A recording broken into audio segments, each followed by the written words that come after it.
Yeah, sometimes you're just feeling it, you know what I'm saying? You're just feeling it.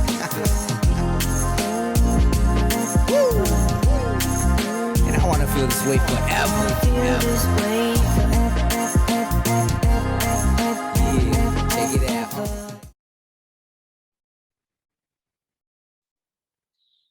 Hello, everybody. Welcome to episode 7 of In a Good Way podcast. Today, I have a special guest, Trish Zapata, which was my first guest on In a Good Way, on my In a Good Way podcast. So, I'm really excited to have her back. So welcome, Trish.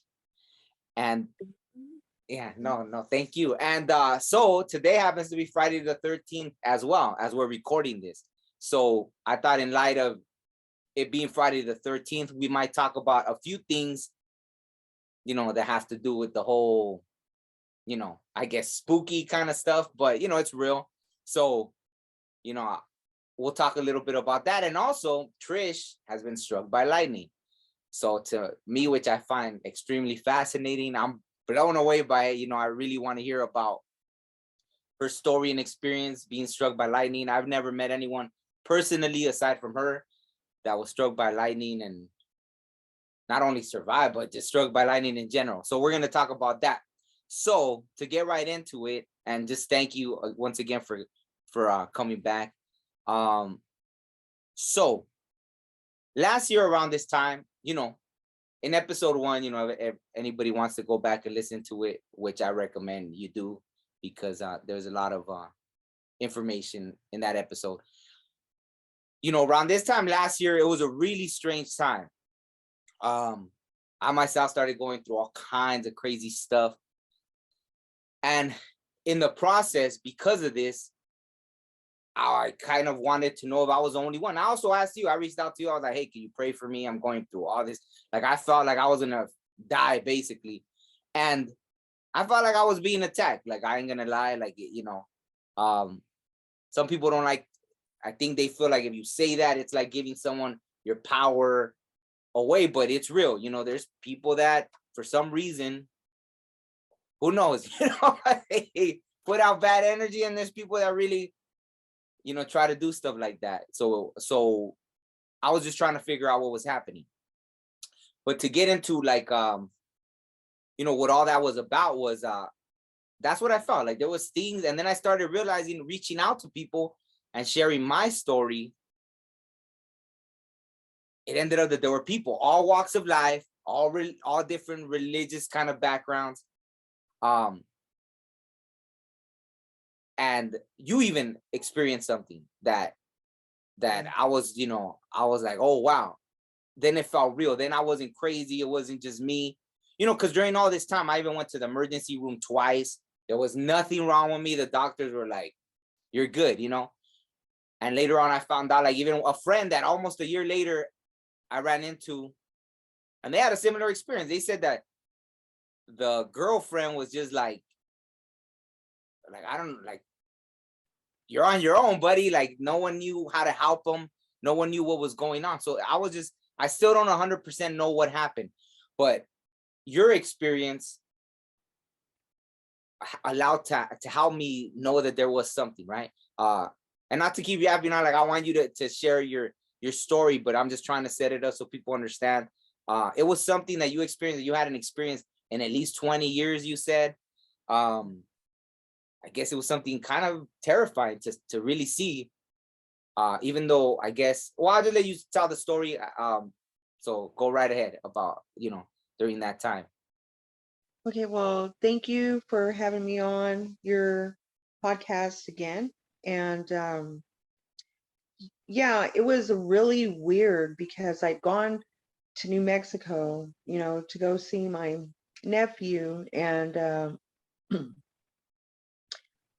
I don't know, we had been outside, and I just had this really bad feeling. I knew that somebody was walking down and it's so crazy because I knew that somebody was on the other side, like walking down the sidewalk. And I will tell you that truthfully, I was high. I was. I had been in pain. I had, taken some edibles, and they were really strong. And so, at first I kind of chalked it up to that. And but I could hear somebody walking, and every time they took a step, it was like the ground was shaking. Oh, wow. And me and my nephew and his girlfriend were all sitting outside, and the dog, Jet, he starts growling. Mm, Um, the closer whatever it was walking down the street, it was getting closer to us. I became just terrified. mm. And so Jet came and started growling, and then he came and stood in front of me, and I I I have seen like a demon in my window, um which actually I don't know, there's probably a connection with me being struck by lightning, because you know these things were happening before I actually got struck by lightning. But not to get off the subject. No, no. So Good. um then I could hear these chains, like it was dragging chains or something, and my instinct was to get up Mm, and get inside the house. I was really terrified. And but we all just sat there. Like nobody said anything.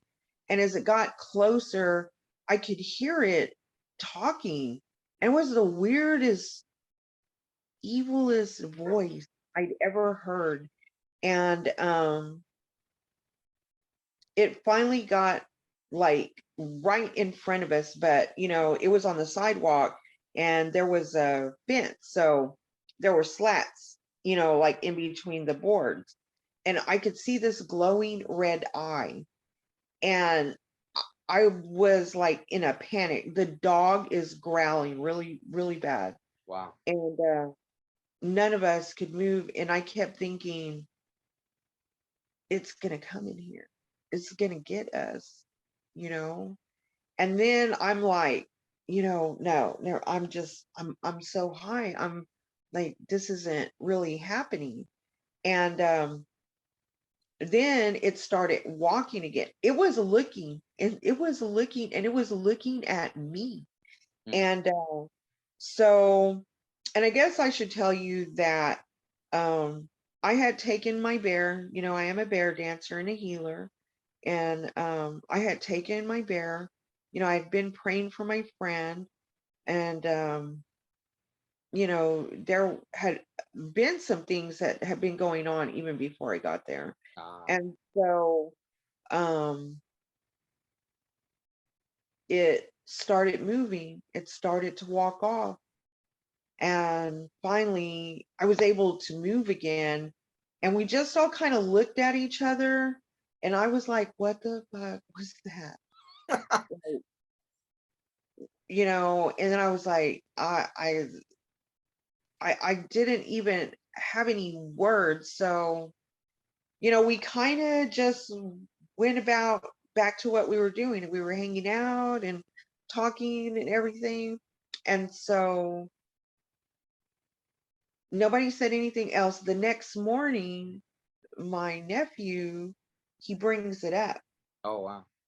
He brings it up and he says, and he's a badass. He's not like a punk or anything. And he was scared. Mm, And I was like, oh, hold up, let's and I thought it was because I had taken those edibles that I maybe misinterpreted what was going on, but I hadn't. And so, he sat down and we started talking about it. And he started sharing what he was getting off of it, and that it was evil.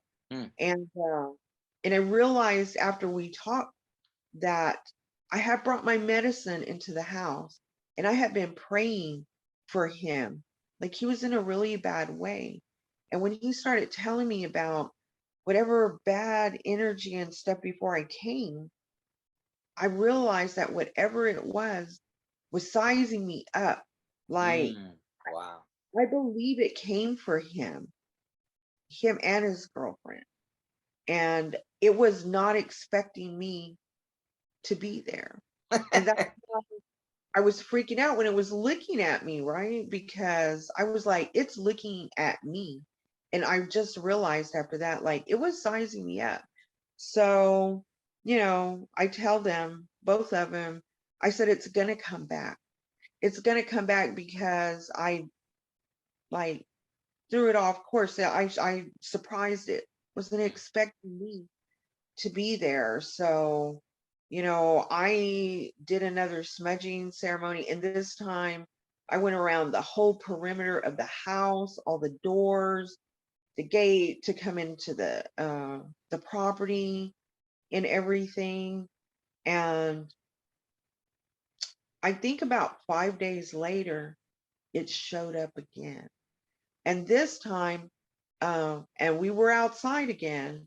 I could hear it coming, and it walked by. I could feel it on the other side, and it left real quick. Oh It wow. it didn't hang around.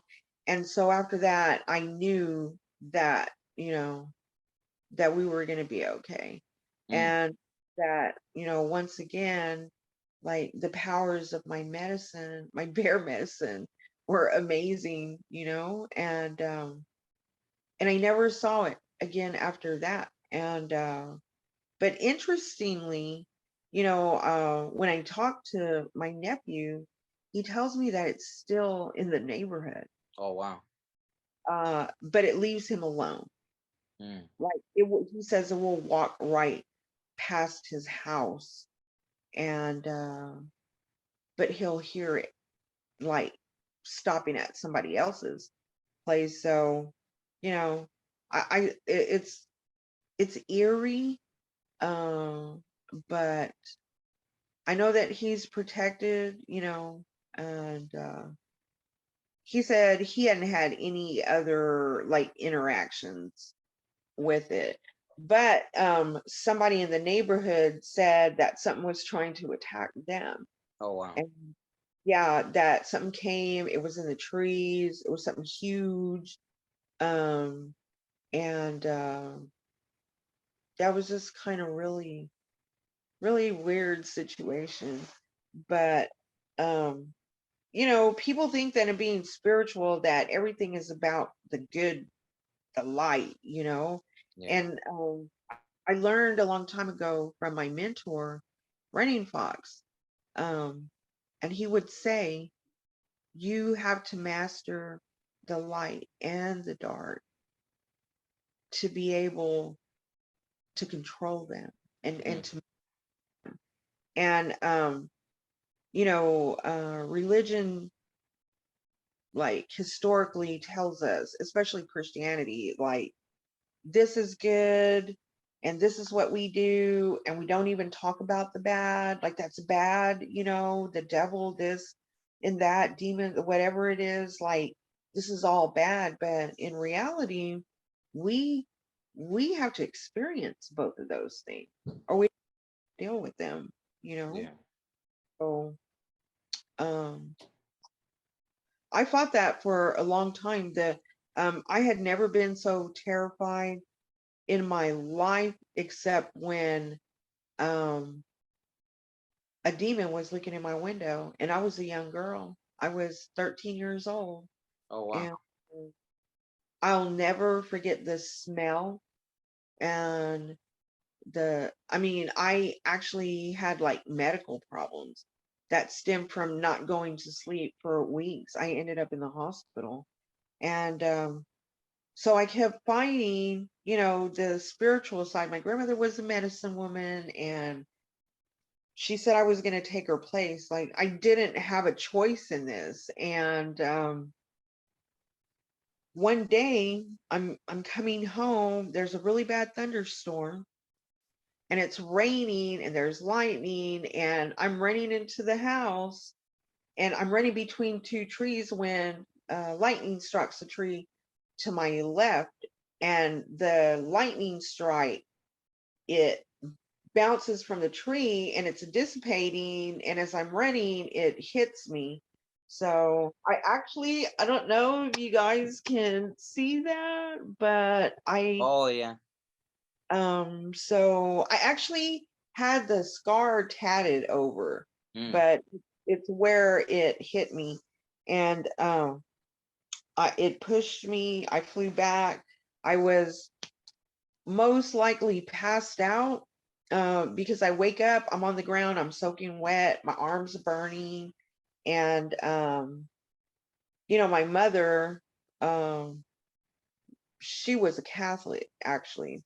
Oh And I get inside, and I'm like, oh my gosh, like I just got struck by lightning. I have blood and I have welts on my hand. wow. And what was really funny is she was very like unsympathetic about the whole thing. She was more concerned about me getting her floor wet.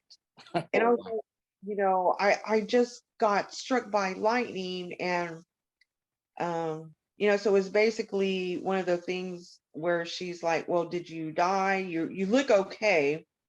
I was trying to have her take me to the hospital and she wouldn't. And Wow. so she's like, just go get some ointment, like Neosporin, you'll be okay. And so, um, So when that happened, were like it knocked you out then, basically? oh yeah, it knocked me out. I mean, the impact of it hitting me uh, caused me to fly backwards. And I woke up, I was like on my back. And I mean, I'm just soaking wet from the rain when Oh I finally came to. I don't know um, how long I was actually out. I mean, wow. it could have been a few minutes. It could have been 30 minutes. I'm not exactly sure. The weird thing is like I never checked the time or anything like that, right? I was so engrossed in what had happened. And and then I got scared because I was like, I I'm being punished. Like, what did I do to be punished like this, and so I tell my grandmother, I go to my grandmother's and we talk about it. And she was explaining to me that um basically it was like a wake up call. Mm. And years later, as um I finally embraced that spirituality part of me and training and the mentoring to be a medicine woman and taking her place. And but I realized, later um it wasn't a punishment. It it was a reminder of who I am as a medicine woman. And interestingly, I'm not the only medicine person that's ever got struck by lightning. Oh I really? I actually know four other people that have Wow. been struck by lightning. And one of these women, Maria from Mm. Colombia. Oh wow. Did you know that? No, I didn't know she was struck by lightning. Yes, she's been struck by lightning, and I know two other people, a man and then another female, that have Wow. also, and they're all medicine people Mm. too. And um, I noticed afterwards that what I call my spider senses, became more um, fine tuned. And I noticed that, my gifts were enhanced. But Mm. that only happened after, I actually got struck by lightning. Wow. And to this day, I generate a lot of electricity. I have shorted, electrical appliances and phones out. And I've even to the point where I've had like lightning coming out of my fingertips, which has been painful. Oh wow. Um, but it happens. And if there's a thunderstorm and there's lightning, I have to get inside the house. Like I just start feeling really weird. Like, okay, I'm gonna get hit again if I get inside somewhere. So, and that's why I got it tatted. Well, it's a recent thing that I got it tatted Mm, because for a long time, for years, I did everything to try to cover it up because mm. I was ashamed of it, and I knew, just knew I was being punished for something, and but it ends up that that's not the case at all. Um, it was a gift from the thunder gods, the creator, making me aware of who I am. And so every day that I look at it, it's a reminder, of who I am and, the blessings that I have gotten on a spiritual level. So I'm grateful for it. Oh, but I didn't want to interrupt you, but we'll go back to real quick because I still want to ask you questions about the whole lightning strike. But you said when you were 13, you had seen this demon thing. And so just I wanted to talk a little more about that experience. Like what exactly was it, just one time? What exactly did you feel like when you saw this thing? Or what happened? Like, because like you said, you were terrified for weeks that you couldn't really sleep. So No, I was terrified for years after oh, that. okay. I've never been right, I think, since then. But I just remember that it was it was the end of fall, and it was the weather was cool, so we had our windows open. Mm, We had the AC, anything on, and we lived in this. At this time, we lived in this older house, um, like a colonial style house. So from the ground to the ledge of my window was, I don't know, probably about 10 or 11 feet high. oh, wow. Like, um, I could fall out of the window, like it was so high from the ground. And so, at that time, I shared a room with my sister, and my sister was asleep in her bed in one end. And then my bed was right next to actually, I had two windows. I was in the corner, so there was a window like in my headboard, and then that one right there. So I'm like even, like I'm laying on my bed, and I'm just even with the window. And um, it was about 1:30 in the morning, and I turn over, and now I'm facing the window, and I think it was a smell that woke me up. I Mm, mean,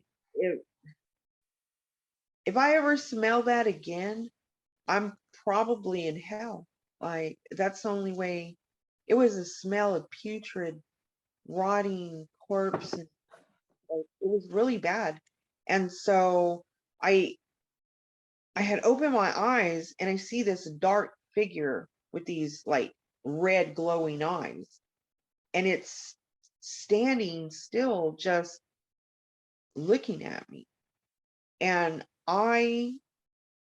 um I thought I was going to have a heart attack. Like, I was so scared.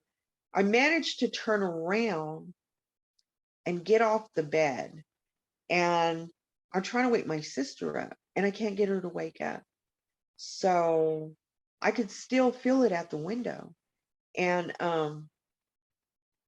so I leave the room. I left my sister in there. Like, she is knocked out. And I go through the bathroom to my parents' room, and I tell my mom, I say, Mom, I wanted to say the devil's looking through my window, mm. and I couldn't bring myself to say that. And I was like, Mom, there's somebody looking in our window.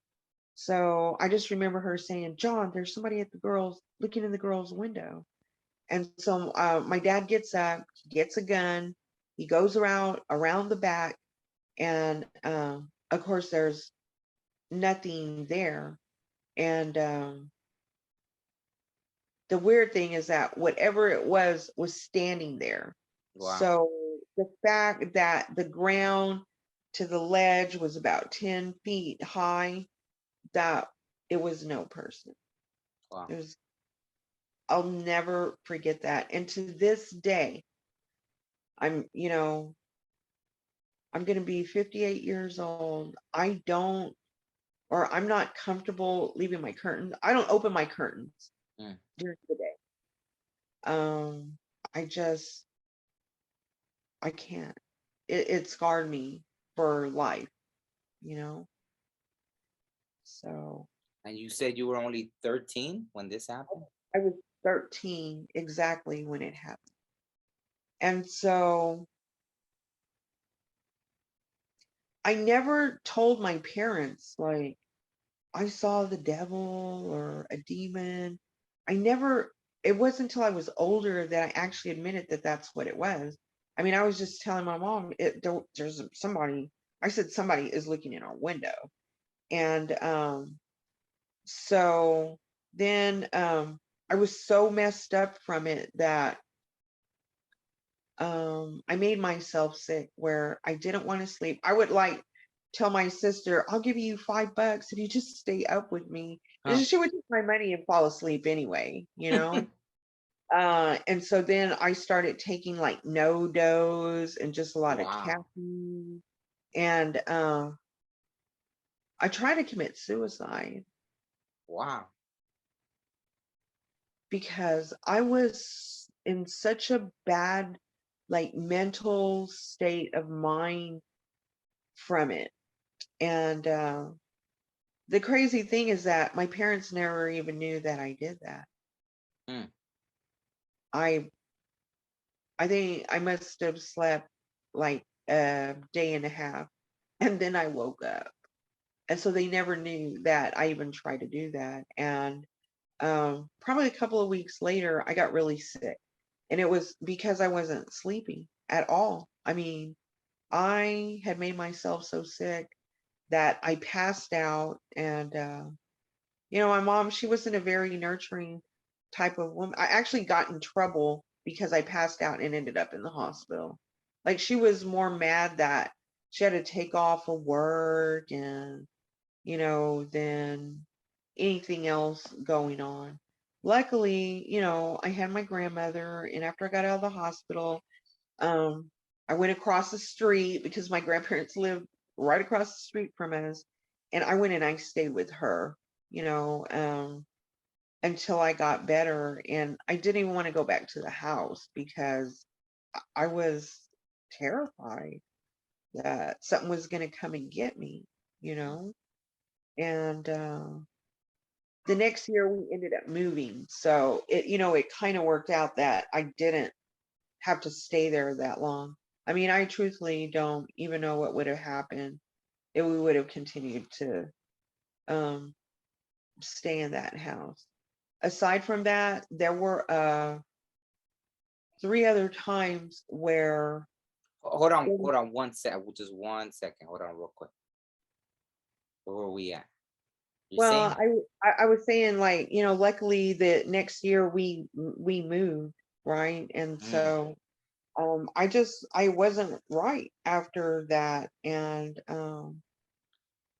And so like I said, my grandmother was a medicine woman, and during this, even during all this time, like, she's mentoring me. I'm learning about herbs, and when people would come over, for healings and stuff, I would mix medicines, mix herbs for her medicine and stuff. But I was fighting it the whole time.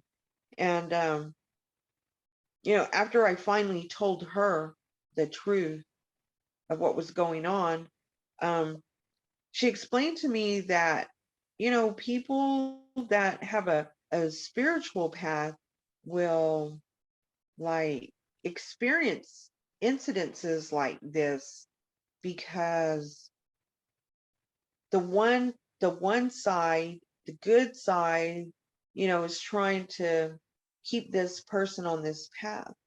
but the bad side is also like trying to take that person too. Mm. And it wants to cause confusion and have you give up so that it can take you. And she was right though. I mean, I was a kid, so at the time I really didn't understand, a lot of the stuff, but as I got older, I understood what she was saying. It's a never-ending battle regardless of how old we are. Um, and our spiritual growth is always going to endure um negative issues because that's a part of the cycle. And so um I think today I kind of look at it as an ongoing training, really. Mm. Like, I have to keep experiencing things, some of the same things, but on a different level to keep up with my spiritual growth. Okay, so you feel that it's training for everything going on, which I agree because of things that I've experienced. I'm really glad we're talking about this because even that, right? Like the first part of my life, I guess you're more open to that because when things started happening to me, it's like I've seen all these things, right? I just made a video called like, I don't know if you've seen it, the podcast 4. I didn't really like, I think I mentioned it a few times, but the 4th podcast I did, I just did it by myself talking about, I called it Let's Talk About Sex, but it was about, that's when I really seen these entities. When I was in a relationship with somebody, even not all of them were like these long relationships, but and for some reason, there was a recurring cycle. Like I kept meeting these people and they had these things attached. And it was like, I mean, I woke up next to this person once and it was like I was staring at this demon.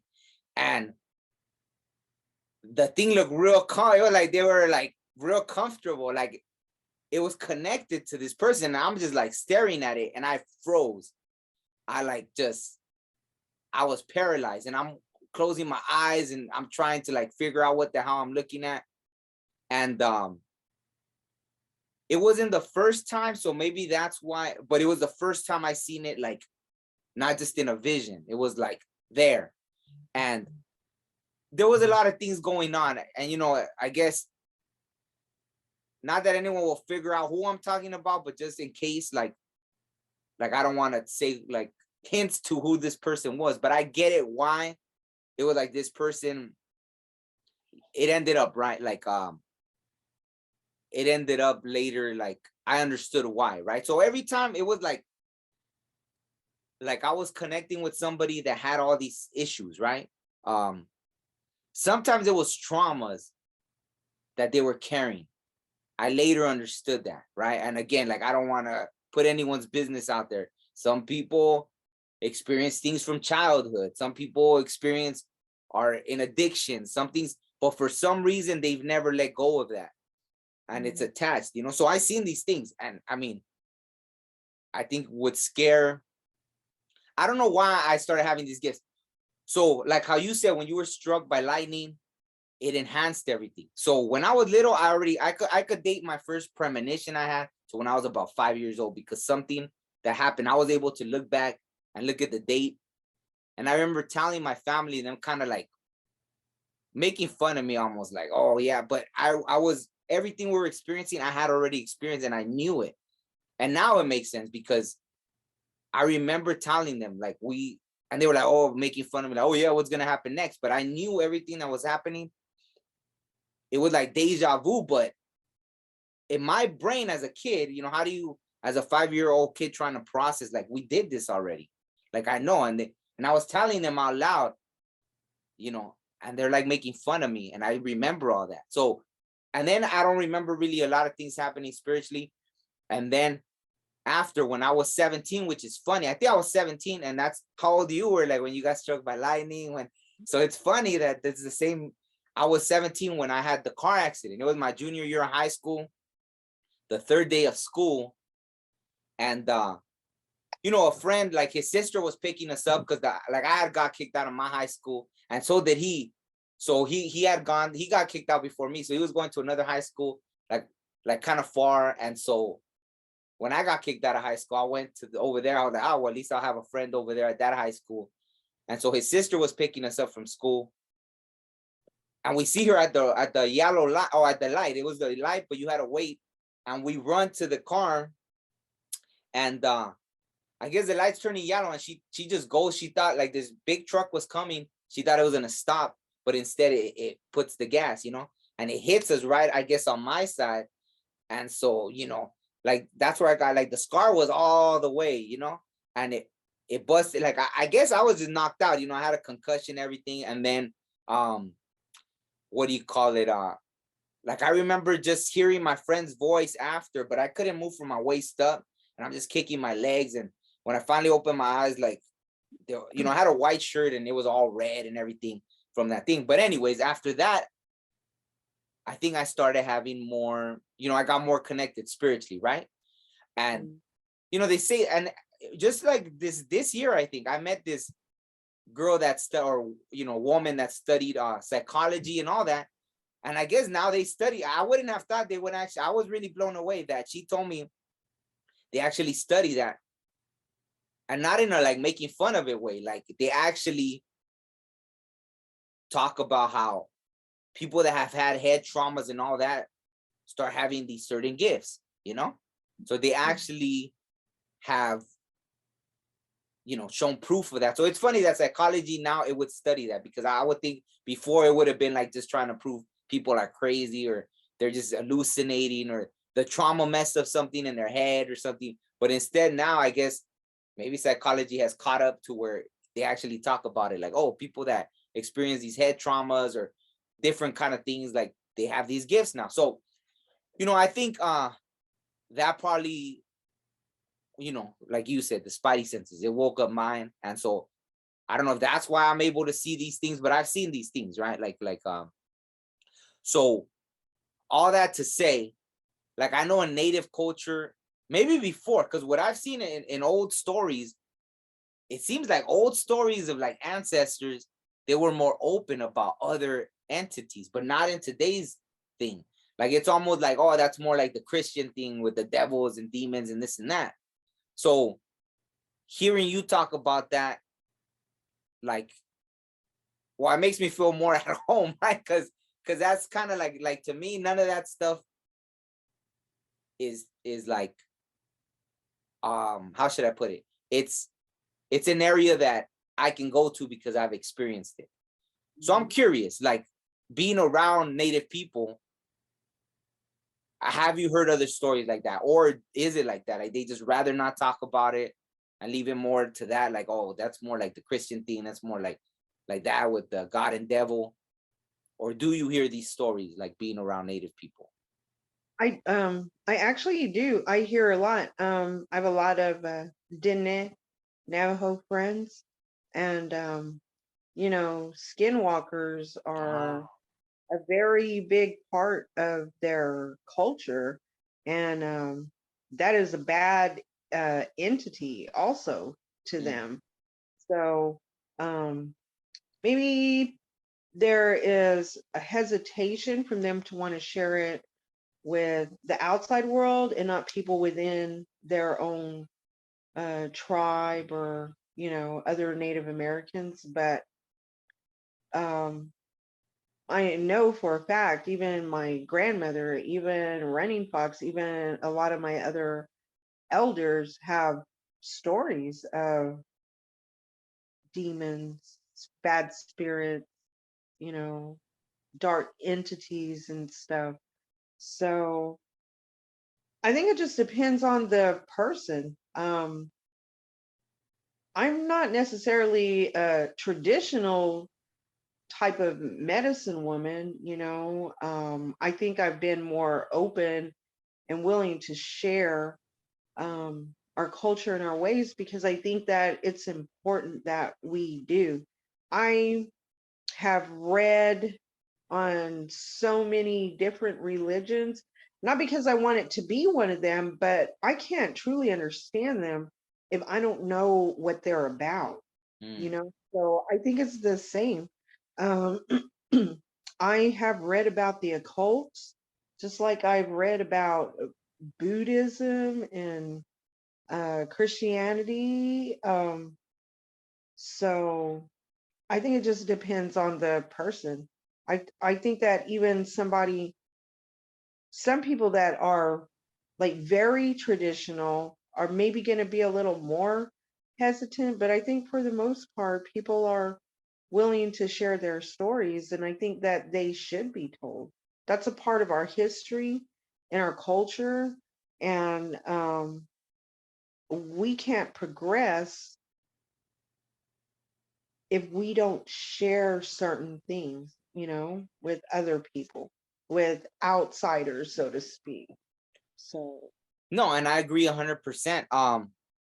You know, when I started getting more involved around, well, see, that's how it went for me, right? Like when I started experiencing things, I don't know if I shared this in the other podcast, but it was like things were happening to me and I just didn't know who to talk to. So at first, I started reading the Bible by myself and I was like, oh wow, all these things like that they were going through like happened to me, right? Like even for example, like how I told you about the car accident, even that got connected me like when I read about Jesus and stuff, I was like, oh, because he had his crown of thorns. And for me, when they put me in the hospital, they had wrapped my head. And so they left all the glass in there. So for like 3 days, when I was laying in my hospital bed, every time I would turn, the glass was slicing my head. So when the nurse finally came, I was like, can I take a shower? I can barely move. They had one of those things where I had to pull myself up, but I was like, oh, are they gonna let me take a shower or something? Because all the glass is cutting me. And she's like, oh my God, they never cleaned you. I was like, no. So they had me. Yeah. So I was like, when I read about Jesus and his crown of thorns, I was like, I know what that feels like. Cause I was, the band was like all covering my head and it was just slicing every time I would try to turn. So for 3 days, I don't know, I guess I was just in that much pain that I wow. was just like, yeah. So all these little slices I had, all the little glass.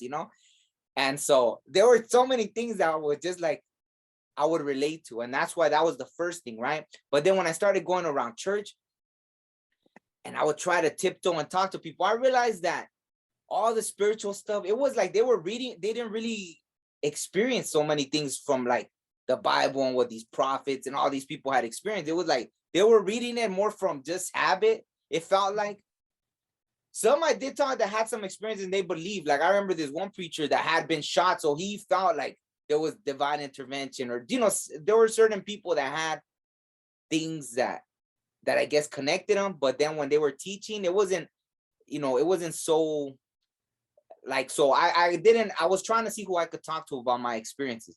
But then finally when I went around the native culture, that's when it was like, wow, okay, it's all normal. I could talk about my experiences. Even if they didn't know what I was going through, it's like maybe they knew someone that had or something. So it was all good. And then I felt more comfortable. And so damn, where was I going with that? Why? I hate when that happens. What were we talking about before? What did you say that made me think of? Well, we were just talking about, the Oh, importance I of know. sharing our experiences.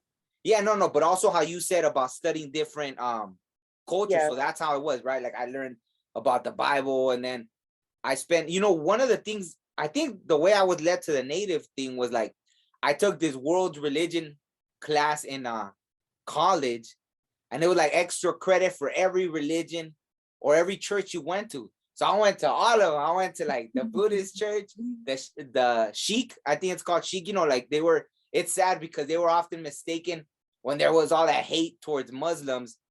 The Sikhs, they have the turban, and then they carry like, it's not a sword, it's like this I don't know, kind of like a long knife, or there's a word for it. I don't want to like give any disrespect to, I don't know how to properly say it, the thing that, but there's certain things with their culture, right? And they have the long beard and everything, so they're mistaken for Muslim a lot. Not to say that there's anything wrong with Muslims as well, because I was visiting, the Sikh temple, the Hindu temple, Buddhist.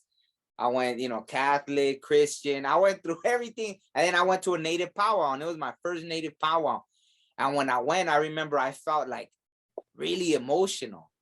I didn't even know there was that many like native people, and half the people I talked to, they were like, "Oh," I was like, "Oh, what tribe are you from?" And they're like, "Oh, we're from," and like, "Where's that?" And they're like, "In Mexico." I was like, "What?"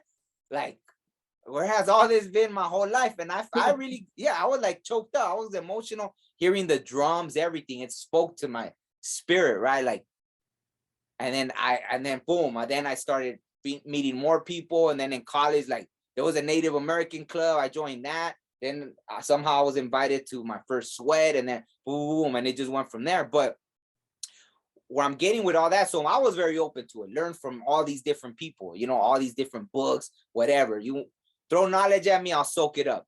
And I was always open, no judgment, no disrespect to anybody's. It's funny. There was a thing that I heard from a Muslim kid that changed my whole life. And I would tell people this, but I never wanted to tell people it was from a Muslim kid, because I would always have, like, Christians would always have this thing against Muslims, right?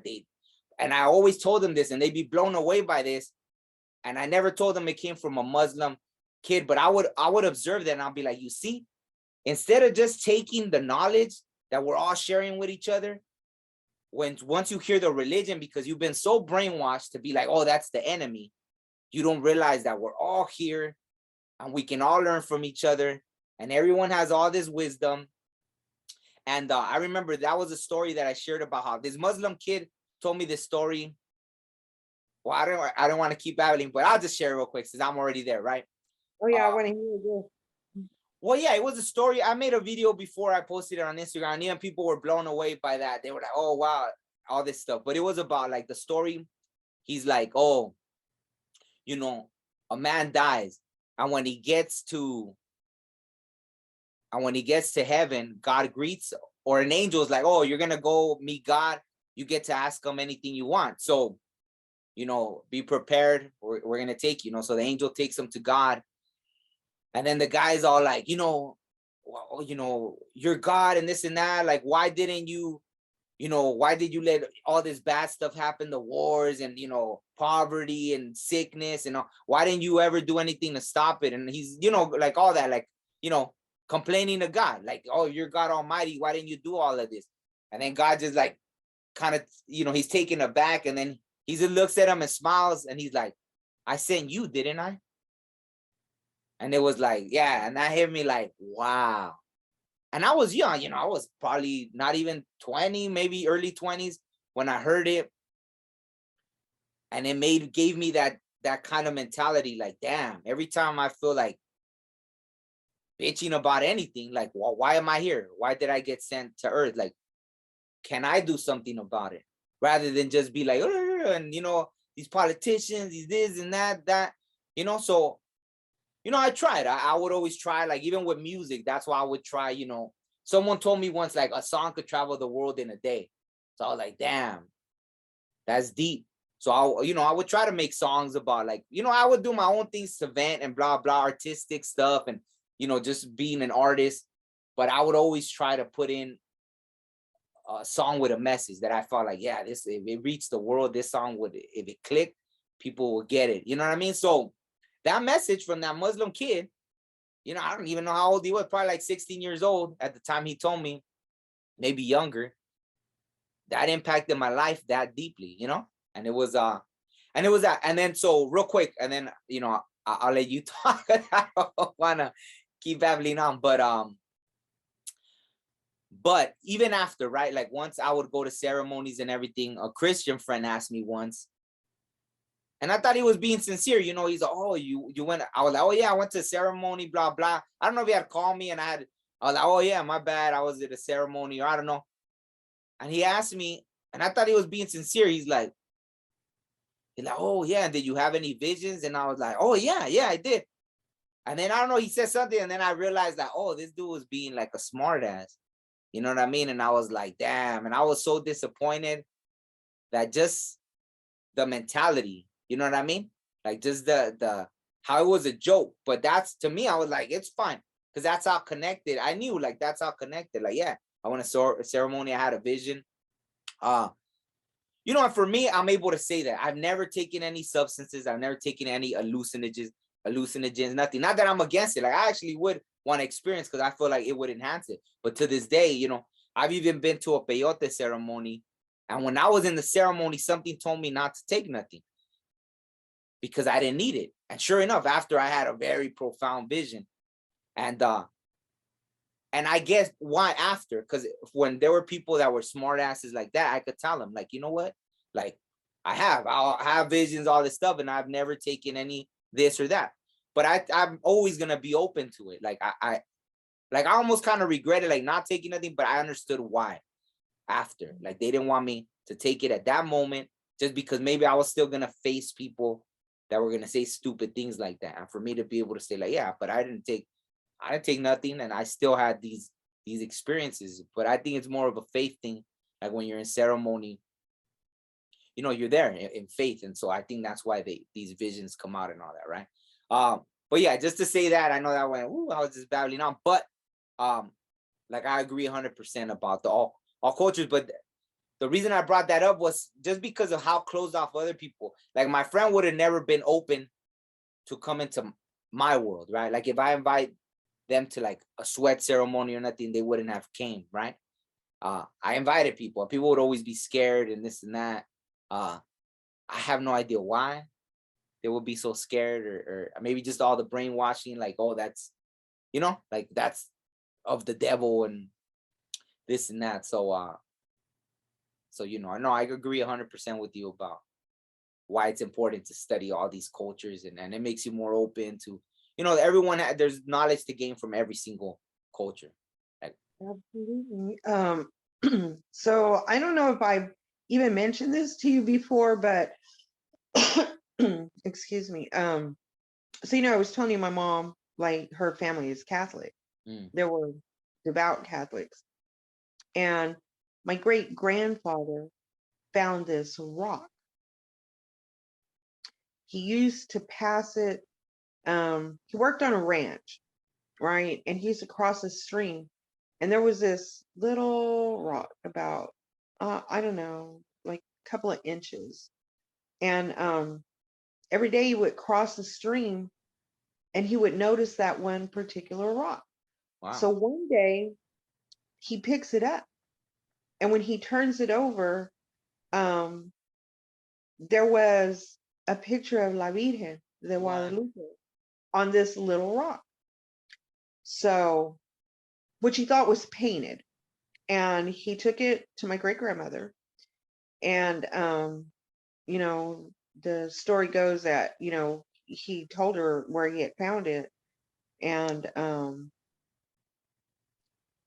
he said, surely somebody dropped it. And that's why he noticed it. So they went to church and they took it to the priest. And the priest said, well, just hold on to it. And if somebody comes looking for it, you know, then you can let them know. And I guess they even announced that they had found a painted rock, not said what was on it or anything, and nobody ever came to claim it. So they had it in their house on the mantle by the fireplace. And after I think a year went by, the priest told him, well, nobody's come to claim it. It's yours. Like, that's, you know, was meant for you. So they keep this rock. And I don't know, after a while, maybe another year or so, they noticed that the rock was bigger. What? The rock was bigger. And so they're both like, and other family members are like, yes, the rock is definitely bigger. I still got the painting of the Virgin Mary on there. And so they take it back to church. And so the priest had already seen it before, right? So clearly they saw that this rock was growing. And so my great grandfather and my great grandmother, you know, let the church use it. Well, when word got out that here was this amazing rock that was growing, people were coming like from all over, to pay homage. Wow. And so the point of the story is that I am not a Catholic and I'm not a Christian. I grew up with my grandmother who lived a native, lifestyle, and we were raised in that culture. But I also can't deny growing up and seeing this rock grow. Today, the rock is this big. No way.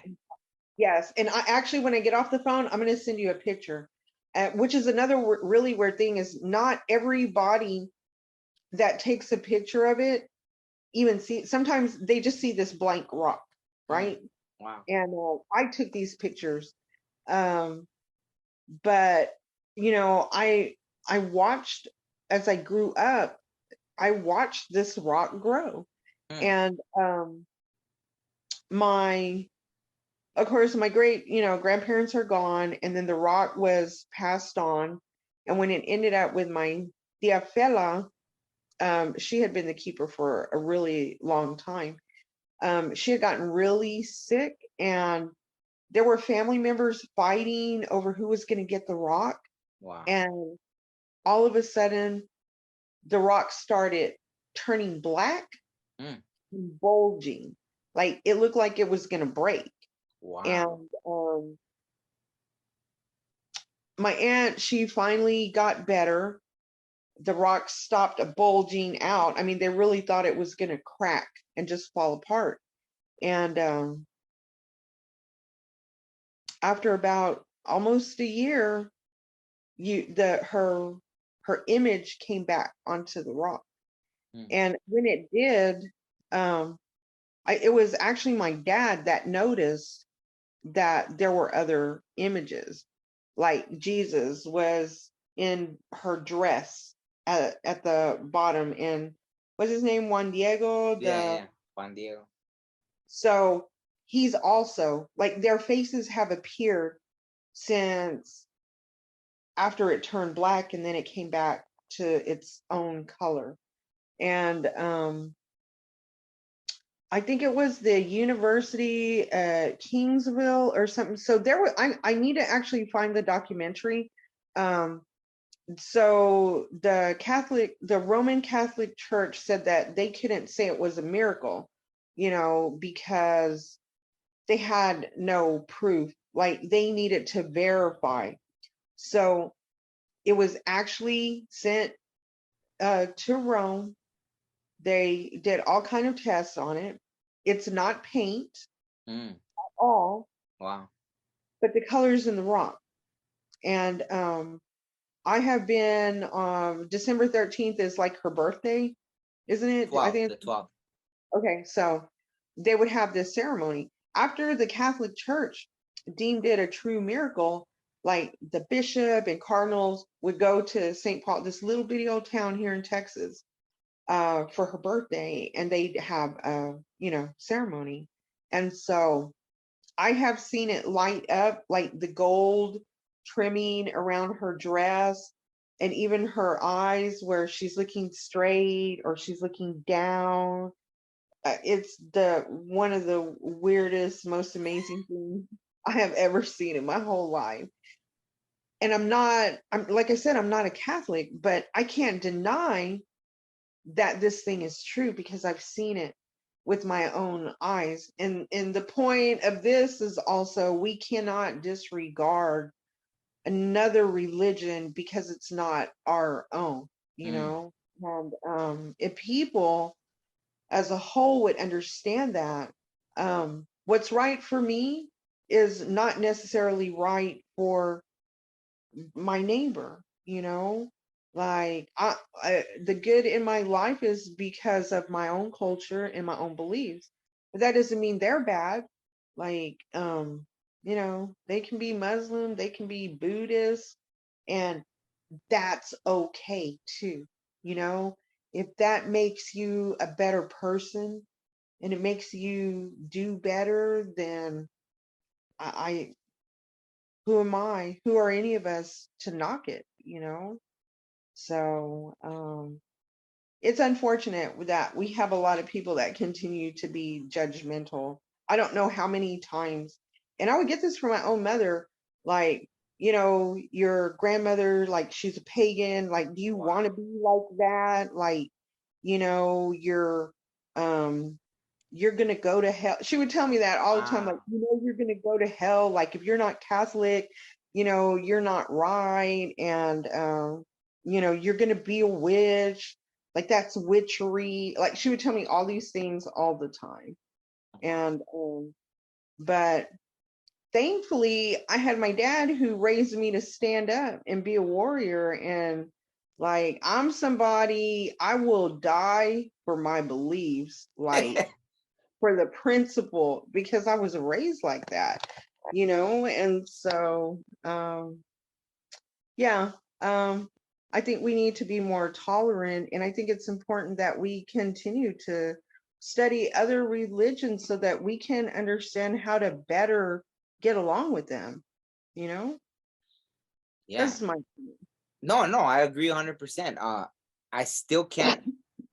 I get it that it's been indoctrinated, like people are born into it, right? And they're so zealous for whatever they've been brainwashed to believe.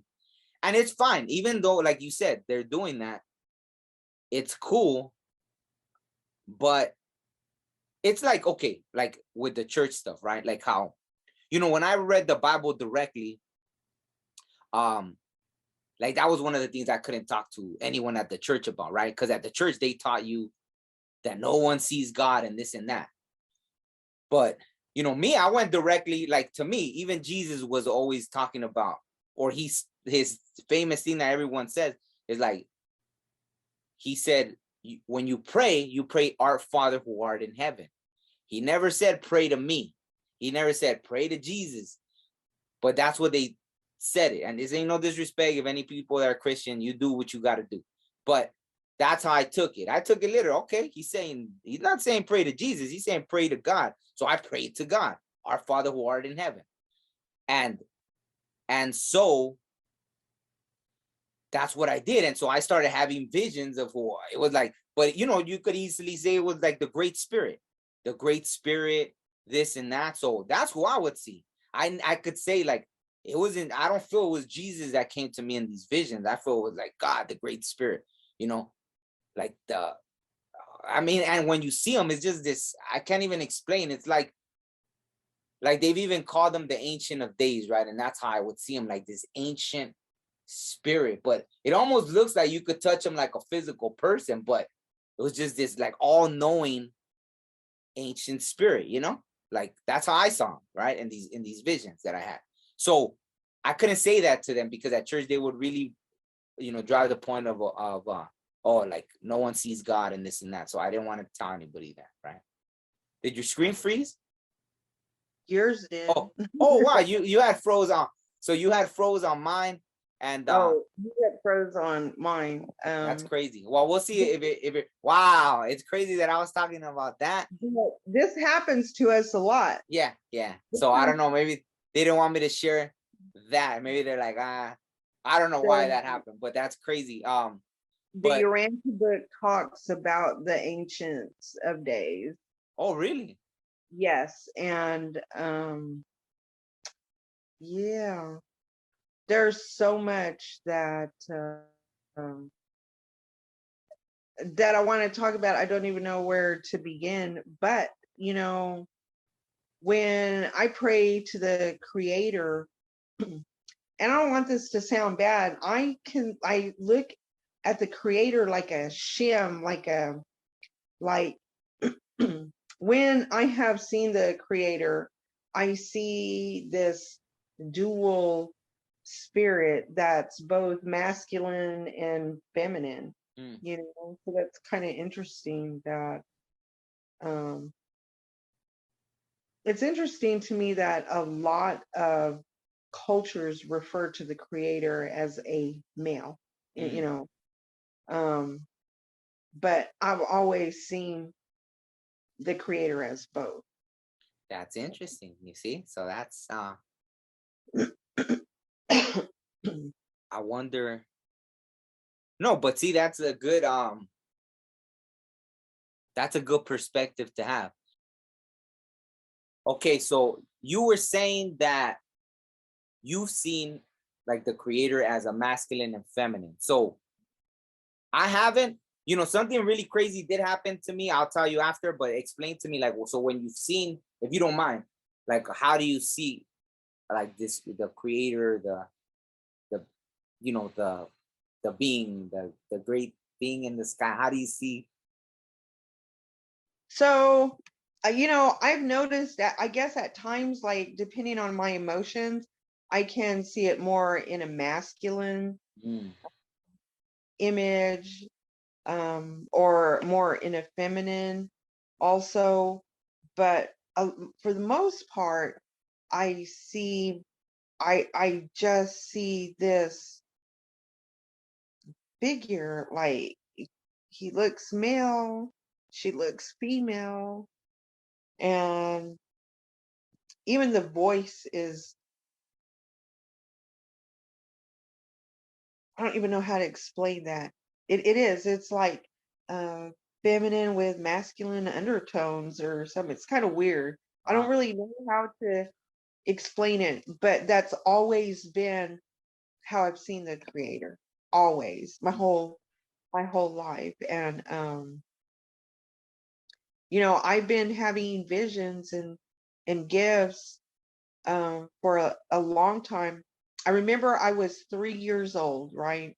And I was in preschool, and I would tell my friends like, "Oh, you're blue or you're green," and they're like, "No, I'm not. I'm brown or I'm black." And I mean, I was a little kid, right? I was 3 years old, and I thought it was normal to see that in people. Well, come to find out, I was seeing people's auras, mm.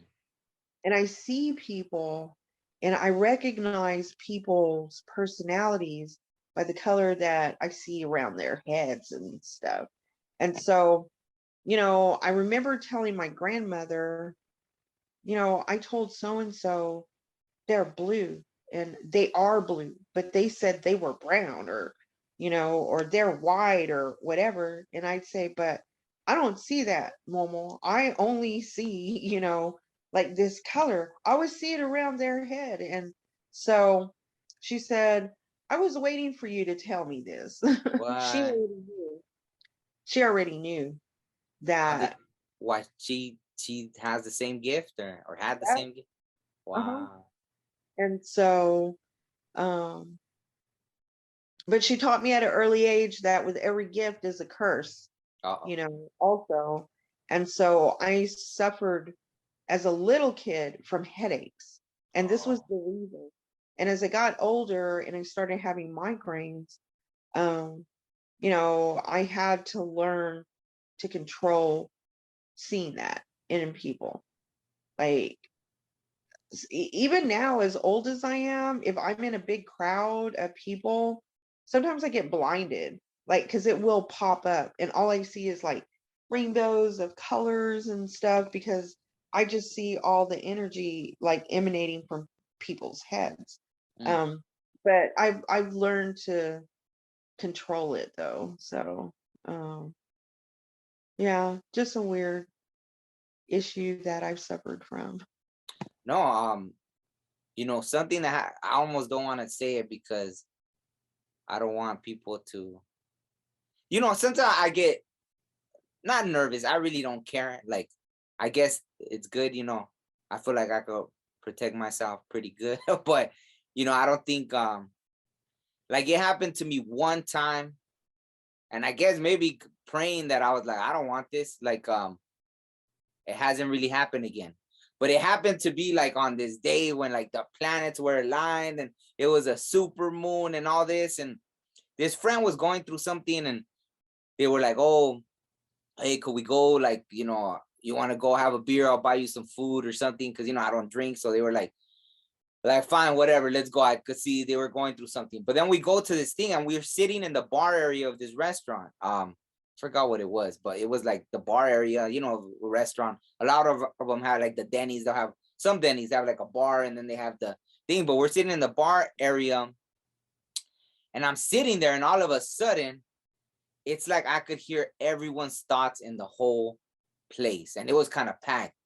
And I was like, oh no, I'm just like sitting there like, and I remember I text y'all like, hey, can you pray for me? And then you're like, oh, what's that? I was like, I got no idea. But it was so overwhelming. And then I messaged another friend. So I messaged you and this other friend that I think lives in Colorado. Not I think, that lives in Colorado. It was her. I messaged her and then I was like, hey, could you pray for me? Like, I don't know what's going on. And they're like, oh, and then they send me this thing and they're like, oh, on this day, if you're really sensitive to this and that, make sure you're like somewhere away from people or something. And it kind of calmed me down. But then my friends look, because he was just like telling me all his problems, but I was like tuned out. I was just like on the phone, like, oh, like pray for me, whatever. And then he was like, what is it? What is it? Is it me? Is it my vibe, my energy? I was like, yeah.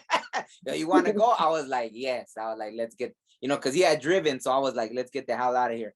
And, that's what it reminded me of right now when you said that. It's like, I don't know, maybe people think it's like, oh, it's all fun and games and stuff. But I feel like that, like whatever gift, it's like, not that it's a curse, but yeah, it's like the gift and a curse, right? Like there's a thing to it, especially when something new, that's the thing, is the new things come. Even when you think like, oh, okay, I have this, then all of a sudden something new comes and you're like, what is this? Like, I didn't expect this, or I didn't ask for this, or I didn't have a warning. Like, what is this? So I remember that. And as far as I can tell, it hasn't happened again. So no one has to worry that I'm going to, read their thoughts or nothing. But that day, like, it was just crazy. I don't know. It was just something was like elevated because it was some planetary alignment and supermoon and this and that and all this stuff. And on that day, I was just like, man. And it said like someone, some spiritual person had made a post like, if on this day you're sensitive to this, or like a very sensitive empath or this or that, stay away from people, meditate, do this. And there I was like in a bar, like where everyone's probably like going through something, drinking, trying to forget about, just like my friend, venting all their problems, the wrong place to be. And so I never forgot that. That's what it made me think of right now when you said that. Like, I mean, but at least, I mean, yeah, migraines, I've had them here and there, but like I couldn't imagine just having them like all the time. And I've had them all my life to this day. I've always have had headaches. It's been, a really a rough life because of it. But I was gonna say you are I've told you that before.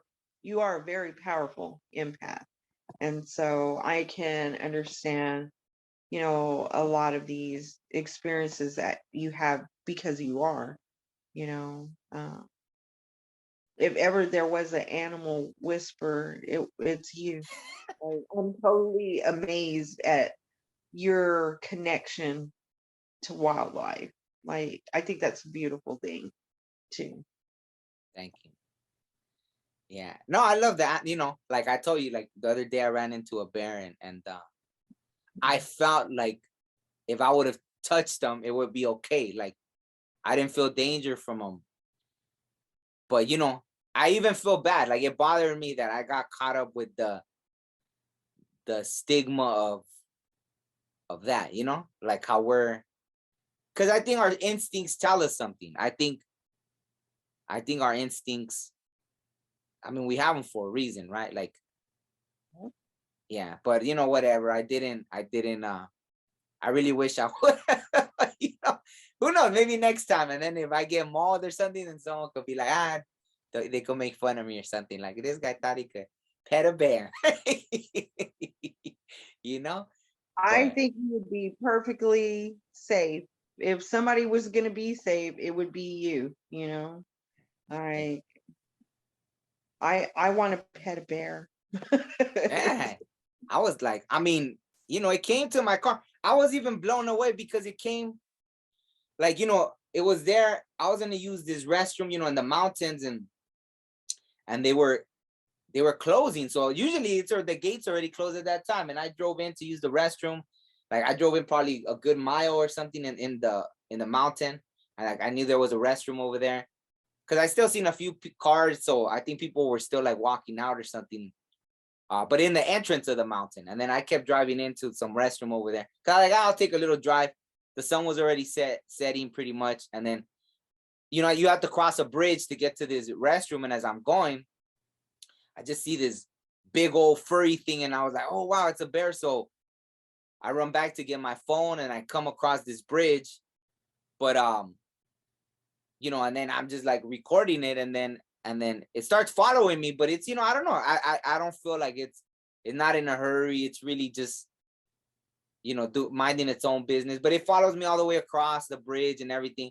And then eventually it comes to my car, and I just get in the car just because I was like, let me just not be foolish.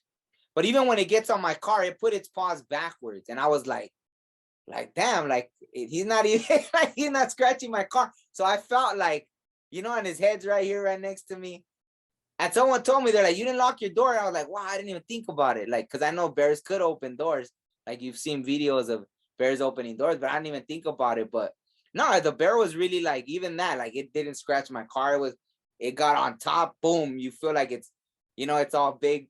They like got on the car, but then it put it, I saw it like come to my window. It started from the back and then it made its way to my window. It quit. Oh, I don't want to scratch your car. Yeah. So. I was like, man. So I felt, you see, like, there's always something I feel good, like, with these animals, right? So I don't know. I don't feel bad energy from them, for the most part, you know. Like, I guess people's dogs is something different. Like, dogs are like, you just can't tell. Like, I think they pick up the energy of their owner. So if they have an owner that's probably like has that energy, then that's the energy they, you know, they have to protect their owner or something. So they're like, they give off that energy. With dogs, it's like hit or miss. You know what I mean? But maybe it's me because when I was younger, I had before I really got comfortable with animals, I had situations with dogs. So maybe I still give off that energy. Like, when I approach a dog, it's kind of like I'm kind of still cautious towards dogs. I'm more cautious towards dogs than I am a bear. So that's like weird, but you know. Yeah, this is really weird right now. Look at look the lights going off and on. Oh wow. Look at the background of. Yeah, I could see it. Yeah, yeah. But the light is not flickering off and on. So Oh wow. that's what I was looking at. I was like, I'm trying to figure out where it's. I have no clue. So there's like why is it doing that then? I have no idea if the light is just on. But when you started talking about the bears, the light started going off. I'm like, that's why I was looking at it like, what is going on? Maybe But because you're a bear dancer, so the bear. Ulta is right here on the bed too with me. That's Oh that is super strange. yeah, she heard the story. She's like, oh, Like my cousin. that's awesome. No, that's awesome. Yeah, but see, these are like you know, hopefully, like, I want to leave, like, you know, it always affects me. Like, today I barely found out this singer passed away, right? She was, I don't know, you know, if you were familiar. Well, you know, you know who Snoop Dogg is, you know who all that Death Row Records, right? Like, they had this singer, Jewel, and I mean, she was on, I didn't even know how many. She was on Tupac songs, on Snoop's, on this and that. all these people I grew up listening to. And she just passed away. I didn't even know till she passed away May 6th, and I barely found out today that she had passed away. And she knew she was gonna, I guess she had something, I forgot, it was her liver, lung, something. So even the guy that interviewed her, she was like, if I pass away, I want you to release this. So they had already, like, you know, and it's really sad. I guess even her kids heard it there for the first time, that the doctor had given her 6 months to live. But in this interview, or whatever she was doing leading up to her death, she wanted to share whatever story she had to share, you know, I guess, you know. But I had been watching all these interviews of her, like, within this past year. I'm bringing all that up to say, like, that's exactly how I feel. Like, I want to make sure I tell whatever stories I have, because you never know, right? Like, tomorrow's not promised. She was at least given time. Like, she knew she had 6 months left. So I think maybe during that time, she was just busting out everything that she had, you know, all these really deep interviews, sharing all this stuff, that whatever she had to express. I think she was even working on an album. So I don't know if she finished this album, but she said, because back in the days, she was like, hey, that's what we were doing.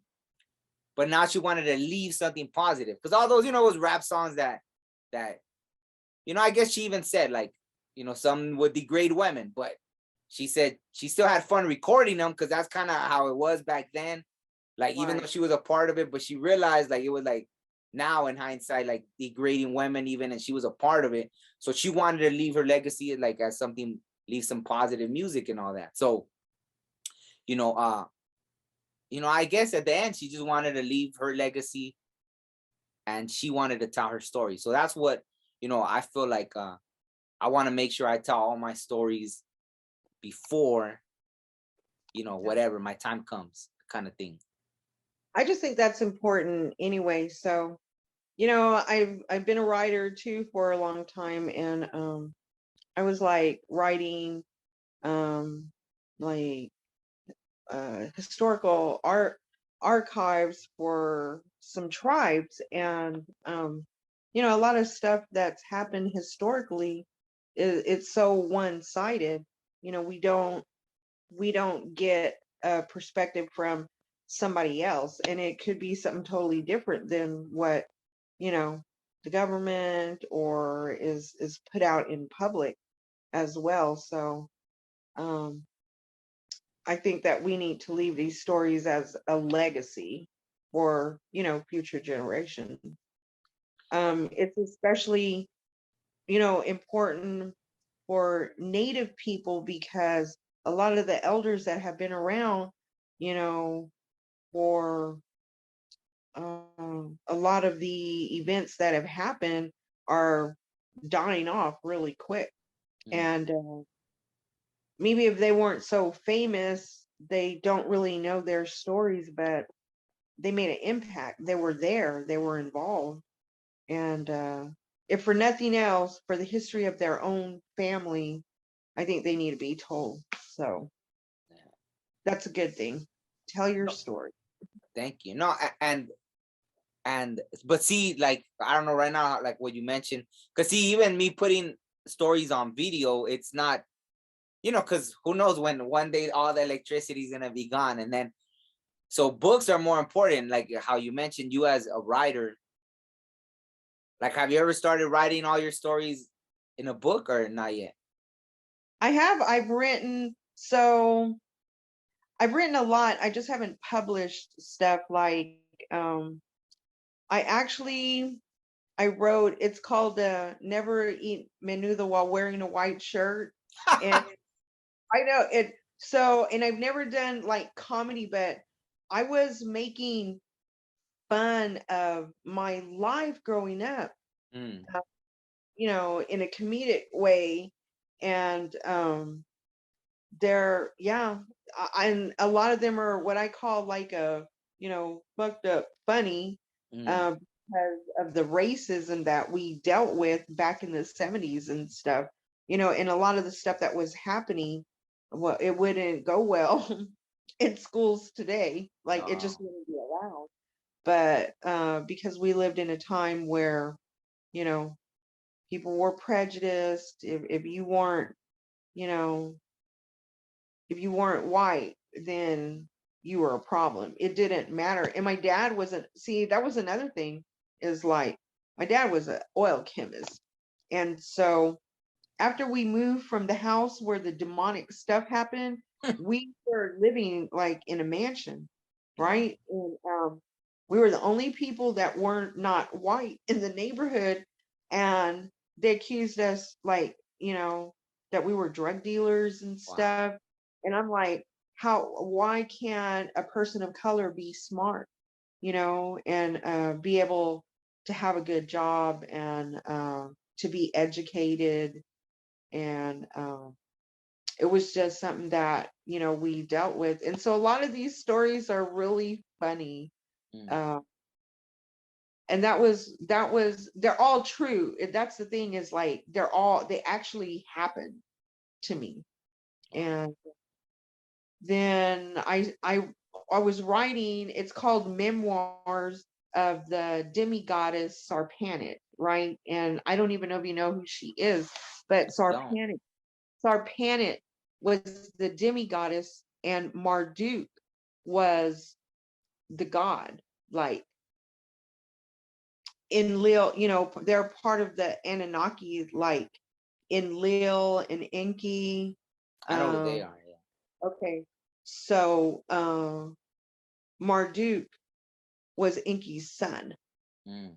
And, he came to Earth anyway. So even though that's what it's called, they're really low key stories about me. Oh, okay. But you And use their name I did. just because you're familiar with those stories. Like, I mean, I guess we would have to do that on another talk about the Yeah, whole, no other, yeah, like, the Anunnaki and all that. Like, but you know, it's funny because I read about that in college, like, and that opened me up, like the what was it called, the Epic of Gilgamesh, uh-huh. or yeah, So Gilgamesh is one of my favorite stories, yeah, actually. and it opened me up to all this other stuff. So I was really happy that they did it. And then I found out that there's all these conspiracy theories, but it really doesn't even seem like conspiracies. There's because that was like the Epic of Gilgamesh was like the they say it's like part of some of the oldest writing that we have in history. Like, Right. It's some of the oldest, like, Sumerian writing. Like, um, it's not a theory. We have proof, yeah, yeah. like, of these writings, which, you know, brings religion to a whole other level. Because if we believe those stories that predate Christianity, the Sumerian history, then we have to rewrite religion.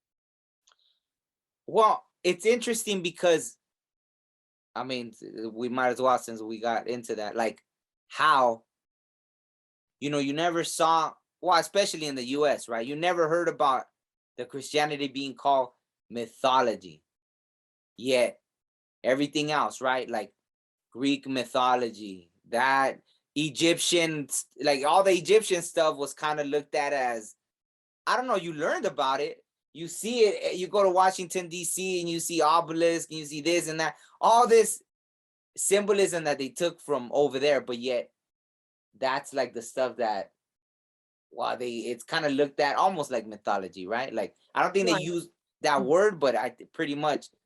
And it's funny how they it's all kind of it all intertwines. That's why I love having read.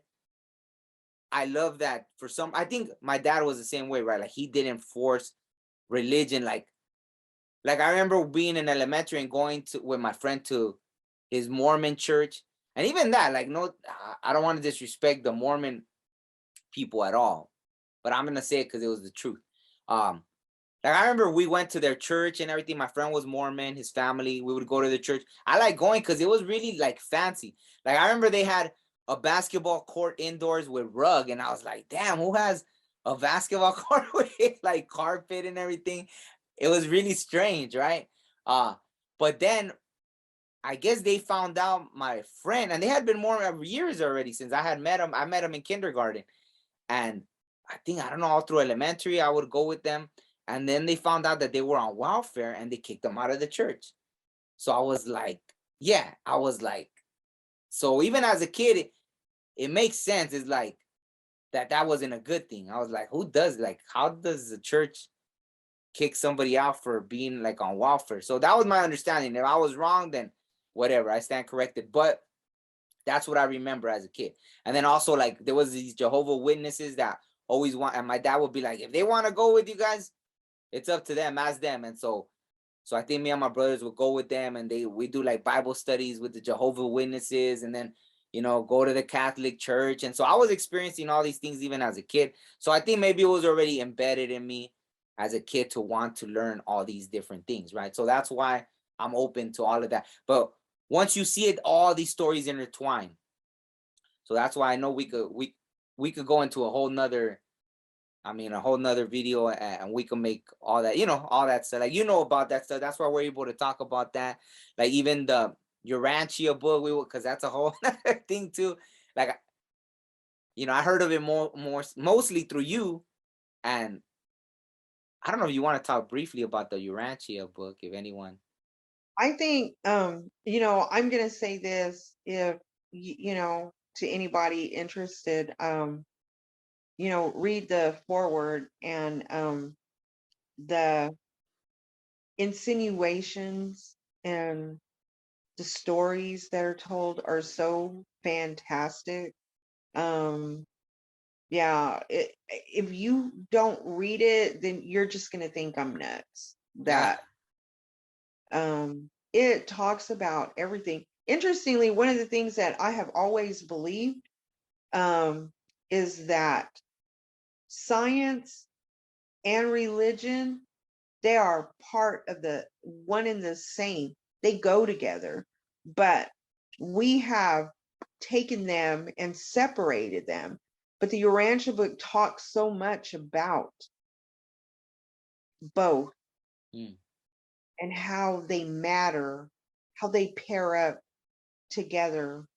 And even in them expressing or trying to explain history and beings and everything else that's going on, the numbers are so astronomical. It even says that we would never be able to comprehend the vastness of space, the vastness of planets, and the beings that are out there. To me, that's mind boggling.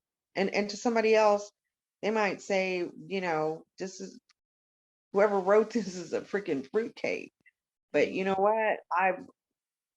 I've seen over the years, because I've been reading. I found the Ranch book in my mid-20s, so I've been reading it for a long time, and I cannot disregard the scientific proof of a lot of stuff that the Urantia book talks about.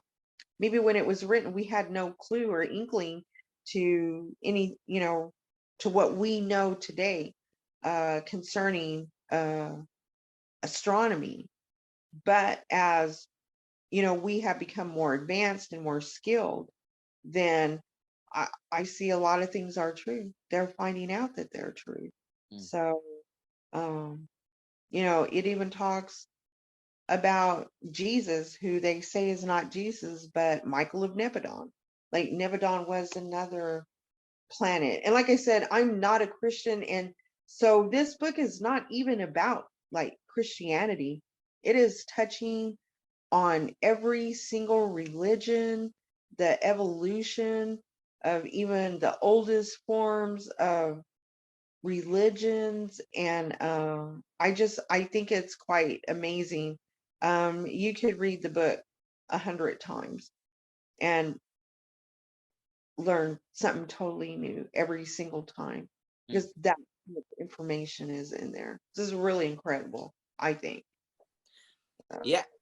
No, thank you. And like it was funny because when you first told me about it, like, I met you on my second trip when I went to Standing Rock. But the first time I had gone, I went for a couple of days, and then the people that I went to meet up with, um, on the way back, like they had to come back for something, and then they were like, "Yeah, we'll go back." But then after they didn't end up going back, so I went back again by myself. But even that, I went by myself and I met them there. But on the way back, like a 20-something-hour drive, and the guy I was with happens to put like the Urantia book. Like I think they had different parts on YouTube or I don't know where, but he puts it on, and so I pretty much drove the whole way because I let him drive for a little bit. And this guy was driving like a nut, so I was like, just pull over. I'm gonna drive. So I couldn't really even get some shut eye. Maybe I got like 2 hours or something, 3 hours of sleep, but I pretty much drove. And the whole, like, driving through, we drove overnight, and I was listening to the Urantia book. And like you said, I remember they mentioned stuff about Jesus and all this stuff. But I mean, it's like, it makes sense to me. I'm not saying it's true or it's not, like you have more experience with that than me, but it was really interesting. And I think whatever they were saying, it didn't sound so far-fetched to me. I would have to Hmm. listen to it again, but I mean, I know I at least listened to more than 10 hours of the Urantia book, and it was like I wanted to keep listening. I remember I wanted to Oh yeah, keep listening. Yeah. that happened. Um, when I found the book, well, the book showed itself to me, and I went and I picked this book up from Ann Garner. Um, that's how I even started.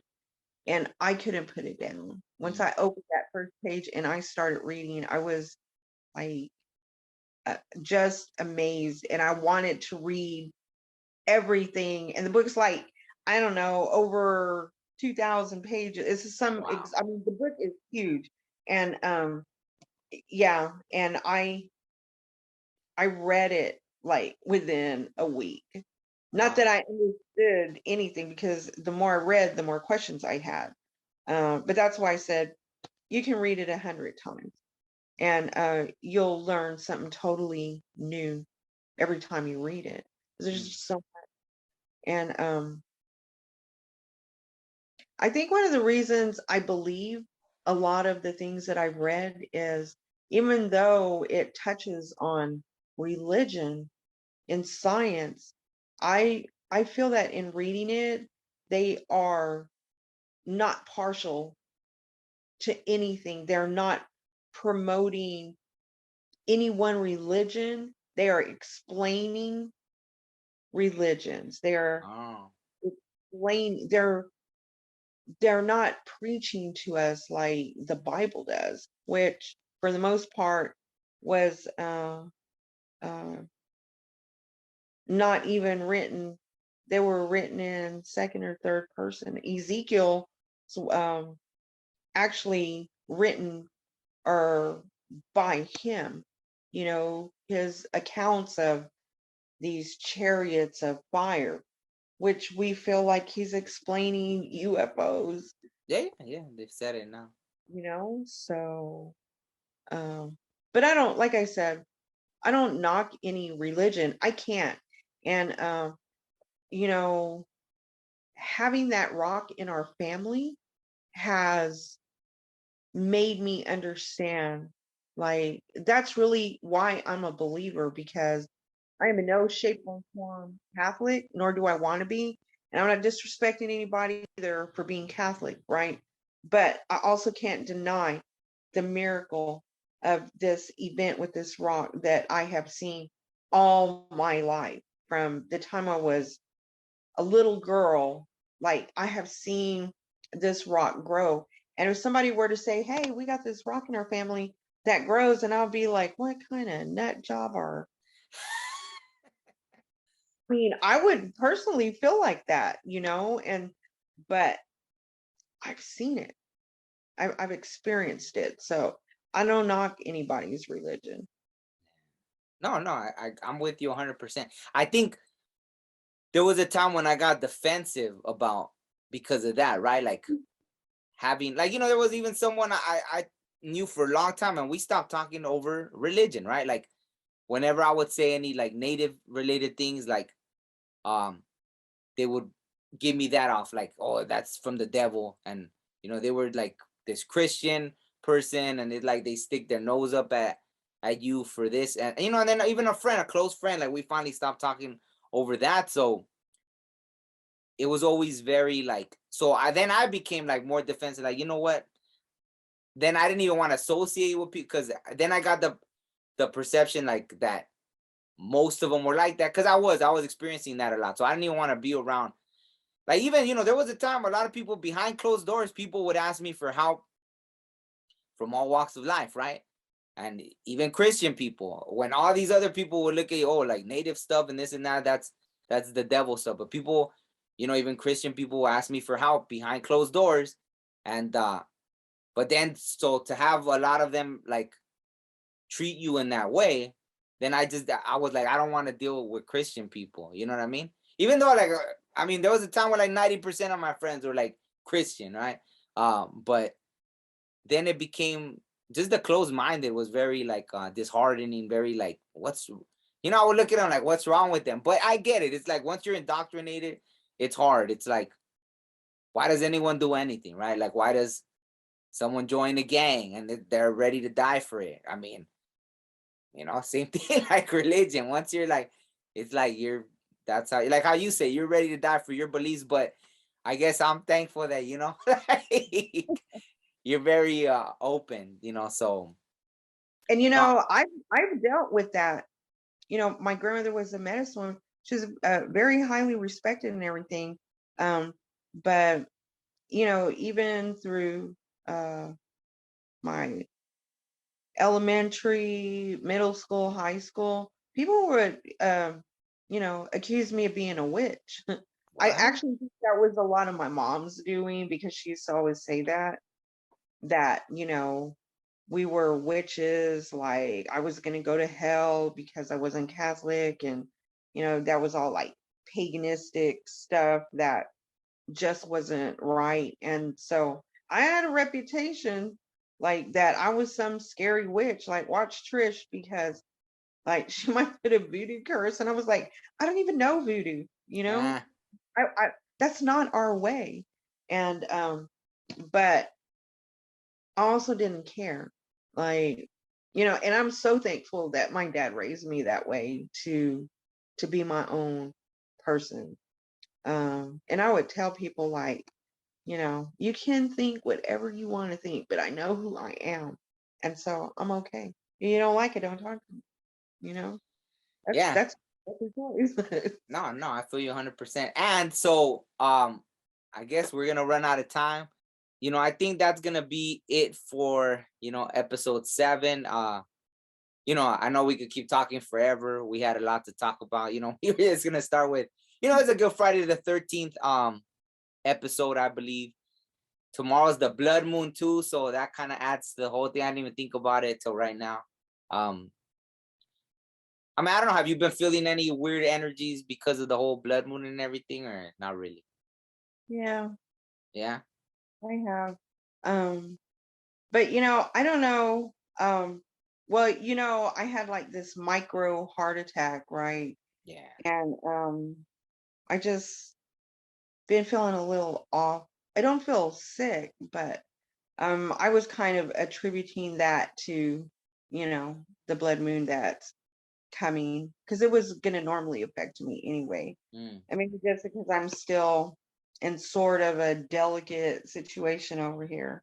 And it could be the meds that they have me on too. So, Mm. but yeah, I'll be out and about tomorrow, though. No. Definitely. Yeah. No. I'm glad you're feeling better. Uh, you know, I'm glad it wasn't something more serious. And yeah, no, prayer is that you feel better, and you recover. And that maybe it was, it's crazy because I always, like during, and it's kind of gone away, but leading up to this blood moon, I was even thinking like, I don't know, I probably won't get checked out by the doctor, but I was starting to feel like, even I was feeling like pressure, like in my temples, right?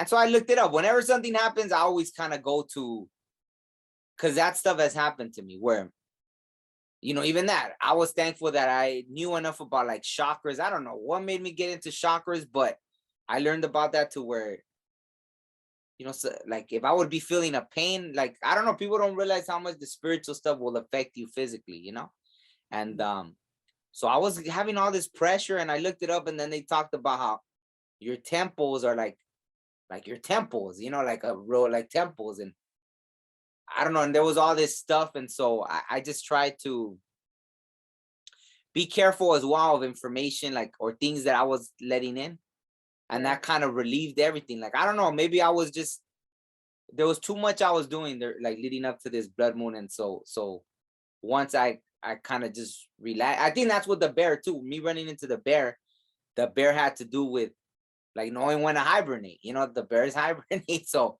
I was like, oh, okay, that made sense. Like, and when I seen him too, the bear was really calm, really relaxed.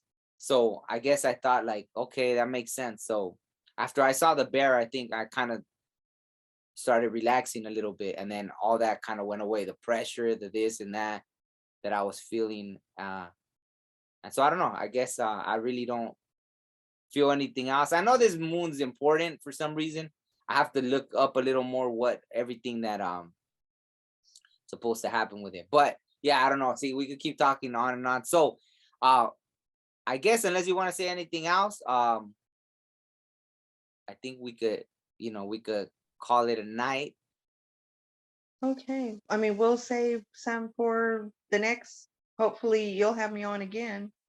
Of course. No, and no, and also just again, like about the religion stuff, like, yeah, like I think I just always want to make it a point to like, for me, I'm all about the unity thing, right? So I don't know, luckily I was able to process whatever feelings I had towards, like certain religions and everything, and now I guess I became more open to it again. I think it's a defensive thing. For me, it was a defensive thing. I've never had anything against any religions. It's just, when you feel you're being attacked, I think the instinct is to attack back, right? You're like, oh, like, hell no. Because I'm like you, I guess, like, just how your dad taught you to stand up. I think, like, life in general made me like, no, you're not going to bully me. You're not going to this and that. So I guess it was more that when I went at religions and stuff, because I felt like they were trying to bully me or attack me. And then I had to be defensive, but then I had to work through that and then just be like, start over, like a blank slate. So I just wanted to throw that out there. I just want to say I have friends from all different walks of life and religions. And so I'm about unity. And, anything I've said, I was not ever trying to, insult anybody. I'm simply telling stories and, my life experiences. But, when I had cancer, I had a friend, I was doing Reiki, and that was really helpful to me. Um, I actually knew the father of Kundalini yoga, and he was a Sikh, and he was an amazing person. And, I've had the opportunity to be around some truly, you know, amazing people from different religions that have had a profound effect on my life too. So, yeah. Um, just so people know that we are not we're not bashing anybody. Like, Yeah, no, I just, and I don't say it in a, like, me, like I said, like, I'm not someone that gets bullied, like, even the way culture is now, like that cancel culture, this and that, I don't worry about nothing. Like, I'm not afraid of being, because I'll defend myself if I'm attacked, but I had to make it clear that like, I love everybody. Basically, that's my whole thing, so no one ever feels like, I want to have, even that, I want to have Christian people on here if they're willing on the podcast.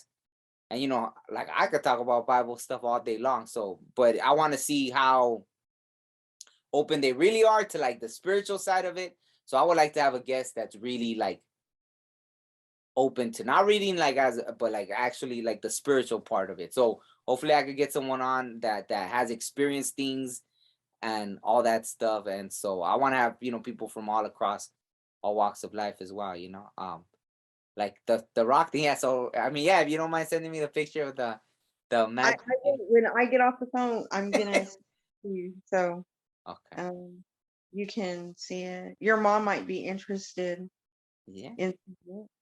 Yeah. Because I mean, she's still like even when my brother passed away, they did the rosary and all that. Like, I'm so she's has that. Like, I mean, I never really seen her at like hardcore like Catholic. Like, she never told me anything. She was never towards me like, oh, you're the devil or nothing. So even that, like, I had her very, like, my parents were very open to like, go ahead. And I guess I'm thankful for that, because at least maybe it would have been tough if I would have had parents that were like, oh, you're devil or this and that. Like, so at least that was good. So but yeah, I'll definitely show her and see what she thinks. Okay. Awesome. Well, Well, well, thank thank you. you. Yes, No, thank you for having me. I as always, I enjoy our discussions. So anytime you want me to come on, just let me know. I definitely will. Thank you. No, I love having you on as well, and just, I mean, the conversations we have in general. So thank you. Have a good night. I guess we got through Friday the 13th without anything crazy happening aside from your lights flickering and stuff. But I They guess still are too. It's so weird. I don't even know what's going on. I know So that's crazy. Oh, that's good. I guess it's a good sign. I do. I think Osa moved too. But she's so much comfort. When you said like the bear calmed you, and that's funny you say that because, like after I had this micro heart attack, I came and I laid on her, and I've been sleeping like on her, Mm, and I just feel better. So wow. I think that's true. Yeah. But No, but yeah, yeah, not to keep going, but yeah, no, the bear, like, I always look at it like strong medicine, right? Like, um, it's only the third time I ran into a bear in the wild like that I could remember. Maybe when I was little, they took us to like, those at wild animal parks kind of thing. But I mean, I don't know. That's still in like, they're really not wild animals. But this is only the third time in person, and yeah, to me, it's like it helped like a lot. Like it always does. So I get it 100%. So I'm glad you have her, you know, to help you with everything. It's really good medicine. So yeah, we'll talk about I think that happened not today, but I'm just gonna bring it up, but about the day that she was walking in the living room. We'll talk about that. okay, yeah, that'd be a perfect way to start the next conversation. So most definitely, thank you very much. So okay, I won't keep you any longer. Good night. Good Um, night. okay, we'll talk soon. Okay, good night. Bye bye. Yeah, that's right. Yeah, sometimes you just feeling it, you know what I'm saying? You just feeling it.